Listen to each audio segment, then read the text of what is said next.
This is VOA News. I'm Joe Ramsey. An American surveillance drone was forced to crash into the Black Sea on Tuesday after two Russian fighter jets performed what the U.S. called a reckless intercept, Reuters correspondent Zachary Goldman reports. The U.S. Air Force said the drone was conducting an intelligence, surveillance, and reconnaissance, or ISR, mission. The Pentagon noted that the MQ-9 can carry weaponry, but declined to comment on whether this particular drone was armed. The spokesperson would only say the incident occurred in international airspace. The U.S. military said the incident followed a pattern of dangerous behavior by Russian pilots operating near aircraft flown by the U.S. and its allies, including over the Black Sea. The White House said the drone's downing was unique, however, and would be raised directly with Moscow. Reuters correspondent Zachary Goldman. Talks continue to extend a deal to allow grain shipments from Ukraine's Black Sea ports ahead of a deadline later this week, the United Nations and Turkey said on Tuesday after Kyiv rejected a Russian push for reduced 60-day renewal. Cyclone Freddy has killed at least 219 people in Malawi and Mozambique since Saturday night and displaced 11,000. People whose homes were washed away are sheltering, Lamech Messina reports from Blantyre. Cyclone Freddy is one of the most powerful and longest-lasting storms ever recorded in the southern hemisphere. It caused destruction in Mozambique, where it made landfall over the weekend, making more than 20,000 homeless. In Malawi, meteorological experts say the cyclone is slowly moving back to Mozambique. In the meantime, rescue and search operations are underway in the cyclone-hit areas despite continuing rains. Lamech Messina for VOA News, Blantyre, Malawi. This is VOA News.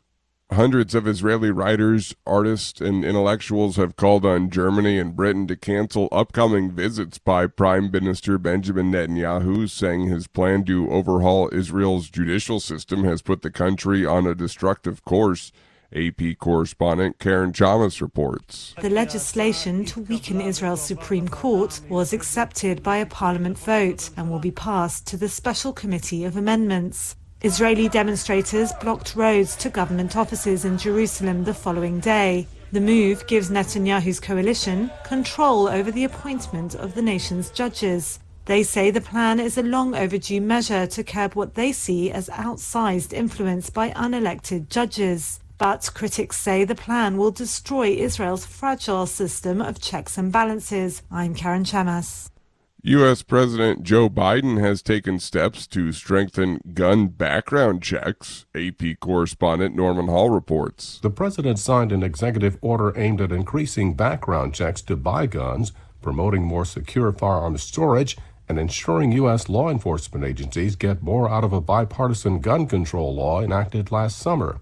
The backdrop was a suburban Los Angeles community where a gunman stormed a dance hall and shot 20 people, killing 11, following a Lunar New Year celebration in January. The executive order directs federal agencies to ensure compliance with existing laws and procedures. I'm Norman Hall. Two girls are suspected of killing a 12-year-old girl who was found dead in western Germany over the weekend.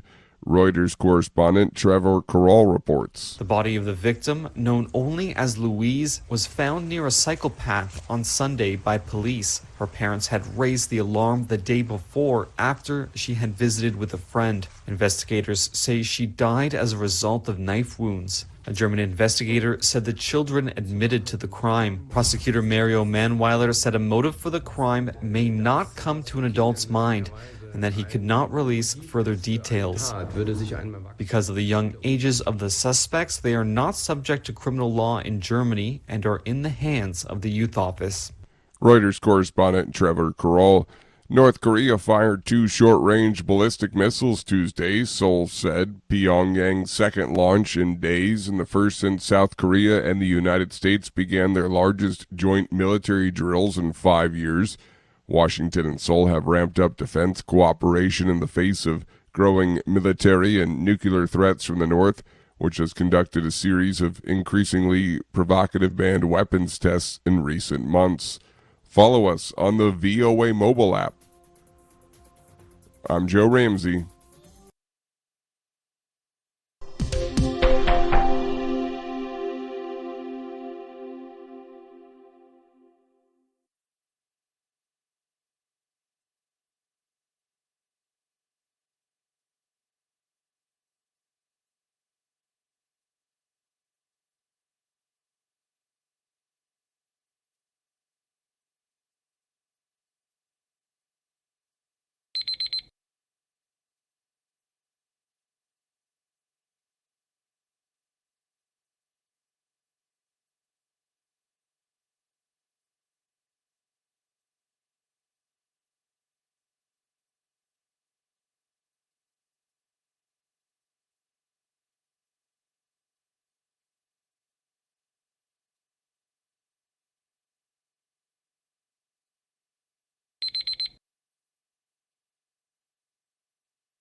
Please subscribe, like, or comment.